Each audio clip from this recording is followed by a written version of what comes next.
Jaleswar police ହାତରେ brown sugar kingpin ବ୍ୟାପାରୀ scooty ଦିଦି। Jaleswar police ହାତରେ ବ୍ରାଉନ୍ ସୁଗାର କିଙ୍ଗପିନ୍ ବ୍ୟାପାରୀ ସ୍କୁଟି ଦିଦି। ଜଳେଶ୍ୱର ଆଇଆଇସି ରଞ୍ଜନ କୁମାର ସେଠୀଙ୍କ ନେତୃତ୍ୱରେ 15 ଜଣିଆ ଟିମ୍ ଶେଖପାଡ଼ ବସ୍ତିରେ ଚଢ଼ାଉ କରି 55.26 ଗ୍ରାମର ବ୍ରାଉନ୍ ସୁଗାର ସହ 2 ମହିଳା ଓ ଜଣେ ପୁରୁଷଙ୍କୁ ଗିରଫ କରାଯାଇଥିବା ସାମ୍ବାଦିକ ସମ୍ମିଳନୀରେ ସୂଚନା ଦେଲେ ଏସ୍ଡିପିଓ। ସ୍କୁଟି ଦିଦି ଓ ତାର ପରିବାର ନାମରେ ଓଡ଼ିଶା ଓ ପଶ୍ଚିମବଙ୍ଗରେ ବ୍ରାଉନ୍ ସୁଗାର କ୍ଷେତ୍ରରେ ଏକାଧିକ ମାମଲା ରହିଛି। ଶେଖପାଡ଼, ଝାଡ଼େଶ୍ୱରପୁର ଓ ରାଜପୁର ବସ୍ତି ଅଞ୍ଚଳ ବ୍ରାଉନ୍ ସୁଗାର ବେପାର ହବ୍ ପାଲଟିଛି। ଶେଖପାଡ଼ ଅଞ୍ଚଳର ସ୍କୁଟି ଦିଦି ଓ ତାର ପରିବାର ଦୀର୍ଘ ଦିନ ଧରି ଏହି କାରବାରରେ ଲିପ୍ତ ଥିଲାବେଳେ ଆଜି ଜଳେଶ୍ୱର ଆଇଆଇସି ରଞ୍ଜନ କୁମାର ସେଠୀଙ୍କ ନିର୍ଦ୍ଦେଶରେ ଏକ 15 ଜଣିଆ ସ୍ପେଶାଲ ଟିମ୍ ସ୍କୁଟି ଦିଦିଙ୍କ ଘର ଉପରେ ଚଢ଼ାଉ କରିଥିଲା।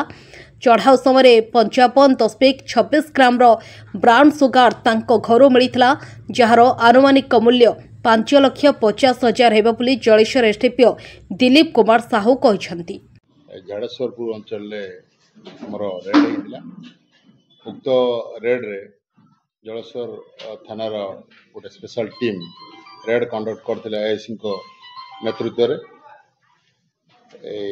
ସେଠାରୁ ଆମର ବିଶେଷତଃ ଖବର ଥିଲା ଯେ କି ଜୈନିକ ସ୍ତ୍ରୀ ଲୋକ ୱିଥ୍ ତାର ଫ୍ୟାମିଲି ମେମ୍ବର୍ସ ସେମାନେ ଖୁଚୁରା ଆକାରରେ ପ୍ୟାକେଟ୍ ବିକ୍ରି କରୁଛନ୍ତି ବୋଲି ଏବଂ ତାଙ୍କ ପାଖରେ କିଛି ନିର୍ଦ୍ଦିଷ୍ଟ ବ୍ରାଉନ୍ ସୁଗାର ଅଛି ବୋଲି ଏହି ଆଧାରରେ ଆମେ ରେଡ୍ କରିଥିଲୁ ଏବଂ ରେଡ୍ କରିବା ସମୟରେ ଉକ୍ତ ବ୍ୟକ୍ତିଙ୍କ ପାଖରୁ 55.26 ଗ୍ରାମ୍ସର ବ୍ରାଉନ୍ ସୁଗାର, ଯାହାର ବଜାରର ଆନୁମାନିକ ମୂଲ୍ୟ ହେବ ପ୍ରାୟ 5.5 ଲକ୍ଷ, ତତ୍ସହିତ 8,700 ଟଙ୍କା ତାଙ୍କ ଏକ୍ସକ୍ଲୁସିଭ୍ ଆଣ୍ଡ କନସିୟସ୍ ପୋଜିସନରୁ ଜବତ କରାହେଇଥିଲା।